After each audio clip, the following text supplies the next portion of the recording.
Kada se preko noći spuste rampe na prugama koje su decenijama spajale različite svetove, znate da se pravila globalne igre menjaju iz korena. Na severozapadnim granicama Europe tišina je postala najglasnija poruka, a hladni baltički vetrovi sada duvaju pored napuštenih i blokiranih šina.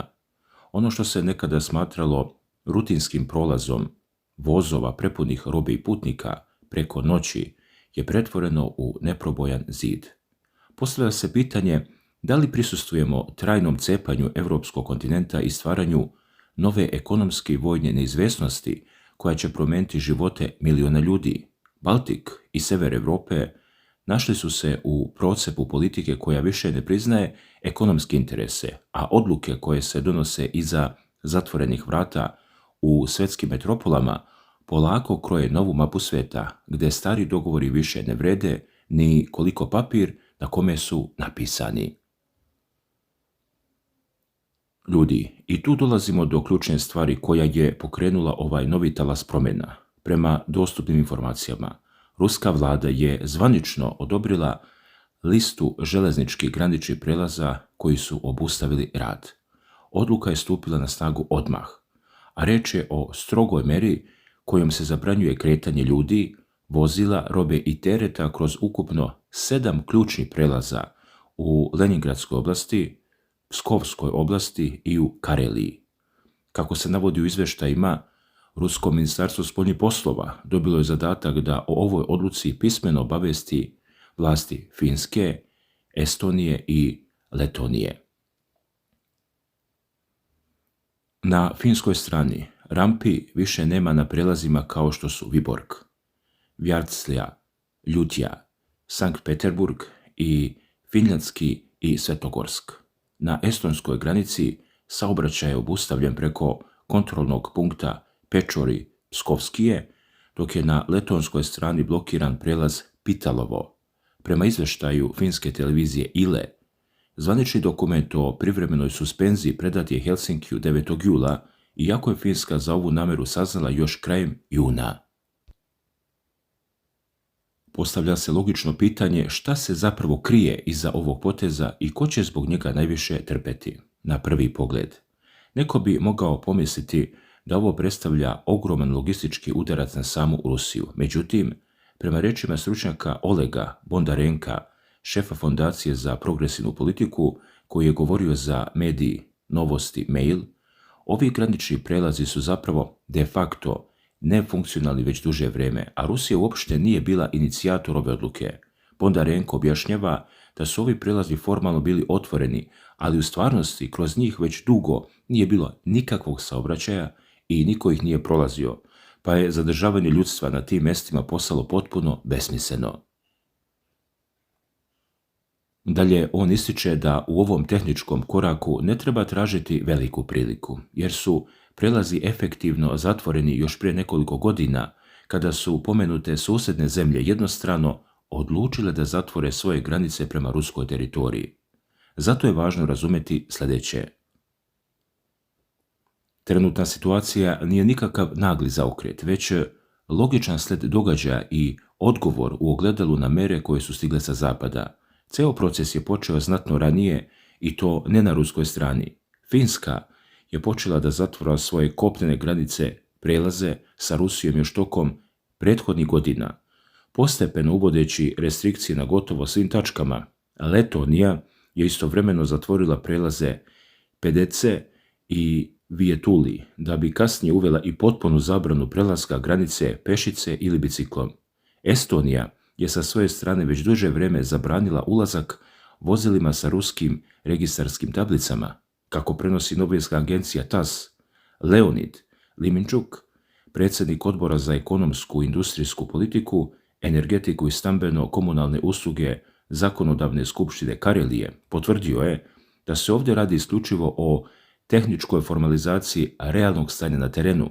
Liminčuk napominje da je sama Finska prva obustavila rad na ovim rutama, zbog čega su transportni lanci i ekonomske veze odavno restrukturirani i prilagođeni novim uslovima bez oslanjanja na severozapadne susede. Slušajte ovo. Iako se na političkom nivou sve predstavlja kao rutinski formalni potez, na samom terenu obični ljudi već osjećaju ozbiljne posljedice. Prema navodima medija, na pojedinim preostalim prelazima poput Narve na estonskoj granici posljednjih dana su se formirale kilometarske kolone. Očevici tvrde da se na kontrolnim punktovima i u špicevima okuplja i po 500 ljudi koji pokušavaju da pređu na drugu stranu, a vrijeme čekanja dostiže između 12 i 16 sati. Sa druge strane, Estonska uprava za policiju i graničnu stražu zvanično je saopštila da nema nikakve planove za povećanje kapaciteta ovog prelaza kako bi se gužve smanjile. Ruski zvaničnici procenjuju da će zatvaranje železničkih ruta najviše pogoditi tranzitne putnike koji su ranije koristili Estoniju kao prozor ka Europi. Dakle, oni će sada morati da traže alternativne, znatno skuplje i komplikovanije rute koje uključuju presjedanje preko Turske ili drugih zemalja koje nisu uvele restrikcije ruskim građanima. Međutim, ako pogledamo širu sliku, za samu unutrašnju ekonomiju Rusije šteta je prema dostupnim informacijama minimalna. Izvoz prema Finskoj i Baltičkim državama odavno je pao na istorijski najniži nivo zbog ranije uvedenih sankcija. Ruske logističke kompanije su se u proteklom periodu potpuno reorganizovale, preusmeravajući teretne tokove kroz južne koridore, istočne rute i domaće luke. Ali pazite sad, situacija je daleko bolnija i neizvesnija za zemlje u ruskom susjedstvu. Decenijama unazad, transportna infrastruktura Finske, a naročito Baltičkih država, zarađivala je ogroman novac upravo na tranzitu robe između Rusije, zemalja zajednice nezavisnih država i ostatka Europe. Luke, železnice, ogromna skladišta, špediterske kompanije i carinski terminali u ovim državama pretežno su opsluživali teret koji je dolazio sa istoka. Preko Baltičkih luka nekada su išle 100.000 tona ruskog đubriva, žitarica i naftnih derivata. Kako se navodi u analizama koje prenosi izviđačka kuća Slobodnaja presa, Rečka luka u Letoniji bila je direktno povezana sa pretovarom kalijumovih đubriva, dok su kroz luke Ventspils i Lepaja prolazile velike partije žita iz ruskih agrarnih regiona, uključujući i Lipetsku oblast. Sa zatvaranjem ovih prelaza i prekidom saradnje, ti poslovi nepovratno nestaju, a sa njima odlaze i milioni evra koje su lokalne ekonomije naplaćivale za skladištenje, pretovar, carinjenje i održavanje transportnih sistema. Ljudi, uprkos oštroj političkoj retorici i prekinutim vezama, trgovina između ovih strana zapravo nikada nije potpuno zamrla. Podaci pokazuju da je, na primjer, samo Letonija uspjevala da održi trgovinsku razmenu sa Rusijom na nivou od oko 3,64 milijarde evra godišnje, pri čemu je oko 400 od ukupno 700 lokalnih letonskih kompanija nastavilo da izvozi svoje proizvode na rusko tržište. Uglavnom se radilo o žestokom alkoholu, farmaceutskim proizvodima, tekstilu, preciznim instrumentima i delu industrijske opreme. Sada, kada su granični prelazi zapečaćeni, za ove evropske dobavljače logistika postaje neuporedivo komplikovanija, troškovi transporta drastično rastu, a mnogi poslovi će zbog toga jednostavno izgubiti svaki ekonomski smisao. Ali ovdje se krije još jedan veoma važan moment koji analitičari često previđaju. Kroz rusku teritoriju i dalje preko ovih sada zatvorenih zapadnih prelaza nisu išli samo ruski proizvodi. Ove važne logističke rute aktivno su koristile i države Centralne Azije, pre svega Kazahstan i Kirgizija.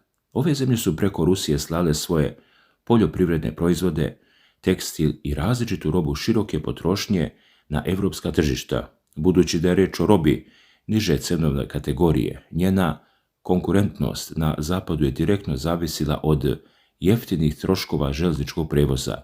Kada ruta postane duža, komplikovanija i skuplja, konačna cena proizvoda skače, a taj ceh na kraju plaćaju ili evropski kupci ili sami proizvođači iz Centralne Azije koji gube svoju profitnu maržu. A u tom trenutku postavlja se pitanje šta će biti sa automobilskim tranzitom koji je dugo bio zaštitni znak ovog regiona. Preko baltičkih država je godinama tekao neprekidan lanac evropskih automobila namijenjenih ruskom tržištu. Iako je ta šema izgubila svoj pređašnji značaj nakon odlaska zapadnih brendova iz Rusije, za tranzitne zemlje to i dalje predstavlja ozbiljan financijski gubitak. Prevoz automobila nije samo puka vožnja od tačke A do tačke B.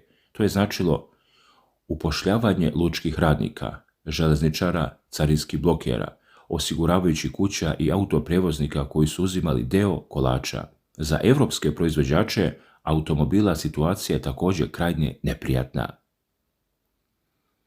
Pristup velikom ruskom tržištu im je i onako maksimalno sužen, a sada se prolaz dodatno zatvara. Sa druge strane, ruski kupci su se već uveliko preorijentisali na azijske proizvođače, pre svega iz Kine, Koreje i Japana, pa će povratak evropskih automobilskih giganata na stare pozicije u budućnosti biti izuzetno težak, ako ne i nemoguć. Dakle, ova odluka Moskve šalje jasnu političku poruku da stari model odnosa sa severozapadnim susjedima definitivno odlazi u istoriju. Ranije, čak i u vremenima najvećih političkih nesuglasica i kriza, važila logika da se ekonomija i transport drže odvojeno od politike. Danas ta konstrukcija više ne postoji, jer restrikcije sa jedne strane automatski rađaju kontramere sa druge. I dok se ekonomske veze kidaju, na sceni se odvija i velika vojno-politička drama. Dok zapadni lideri u javnosti često govore o neposrednoj opasnosti, u pozadini se pojavljuju informacije koje govore nešto sasvim drugo. Kako prenosi britanski list The Times, pozivaju se na visoko pozicionirani izvor iz samog vrha Severnoatlantske alijanse, vojno-političko rukovodstvo NATO zapravo ne vidi nikakve dokaze da se Rusija priprema za mogući napad na baltičke države do 2030. godine. Pomenuti izvor je doslovno izjavio da nema nikakvih naznaka da je Moskva zainteresovana za bilo kakav sukob sa NATO blokom. Prema pisanju britanskog lista, pojedini zapadni lideri svesno koriste navodnu rusku prijetnju kako bi pred sopstvenom javnošću opravdali drastično povećanje vojnih troškova i izdvajanja za naoružanje. Zvaničnici iz zemalja članica NATO-a, uključujući i britanskog premijera, javno su tvrdili da bi Rusija mogla da ugrozi bezbednost alijanse u narednim godinama. Sa druge strane, ruski lideri su takve spekulacije odlučno i u više navoda demantovali, podsjećajući da je ruski predsjednik Vladimir Putin još 2025. godine javno izrazio spremnost da potpiše sporazum o međusobnom nenapadanju sa zapadnim zemljama kako bi se uklonile sve postojeće zabrinutosti i stabilizovali odnosi. O tome kakva je stvarna pozicija Moskve svjedoči izjava direktora Odjeljenja za evropske probleme pri Ministarstvu spoljnih poslova Rusije, Vladislava Maslenikova, koji je za agenciju RIA Novost iznio jasne uslove pod kojima je dijalog uopšte moguć. Maslenikov je naglasio da je Rusija spremna za razgovor sa Severnoatlantskom alijansom isključivo ako se poštuje princip nedeljivosti bezbednosti i ako se u obzir uzmu legitimni ruski interesi. On je ponovio da Moskva nema nikakve planove za napad na zemlje zapadnog bloka, ali je izrazio veliku sumnju u stvarnu spremnost NATO-a da radi na stabilizaciji prilika, ocenivši da je taj savez u svojoj suštini usmeren na konfrontaciju i postizanje ciljeva silom. Prema njegovim rečima, ta organizacija ne može da postoji bez spoljnog neprijatelja i zato ga neprekidno traži, tvrdi. Ljudi, ova duboka kriza poverenja i širenje vojne infrastrukture prema ruskim granicama postali su ključna tačka sporenja. Kako je ranije izjavio sekretar za štampu ruskog predsjednika Dmitrij Peskov u ekskluzivnom intervjuu sa Vladimirom Solovjevom za program Moskva, Kremlj, Putin na televizijskom kanalu Rusija 1, širenje vojne infrastrukture Zapadnog saveza došlo do tačke koja za Rusiju predstavlja pitanje od vitalnog, suštinskog značaja, odnosno pitanje života i smrti. Svedoci smo dakle potpunog sloma starog sistema bezbednosti i trgovine na severu Europe, gdje se ekonomska saradnja koja je građena decenijama briše jednim potezom pera i pretvara u političko i vojno odmjeravanje snaga. Granice su zatvorene, vozovi su stali, a komunikacija je svedena na zvanična, hladna pismene obaveštenja o prekinutim vezama. Šta vi mislite o ovome što se dešava na Baltiku i severu Europe? Da li će zatvaranje ovih graničnih prelaza trajno promijeniti ekonomsku sudbinu baltičkih zemalja i Finske i kako će se to odraziti na njihove budžete? Da li smatrate da iza vojnih upozorenja zapadnih lidera zaista stoji stvarna opasnost ili u pitanju samo izgovor za veće trošenje novca na naoružanje, kao što to navode pojedini britanski mediji? Napišite svoje mišljenje i analizu u komentarima ispod videa. Podelite vaša razmišljanja o ovoj temi i uključite se u raspravu. Svako dobro!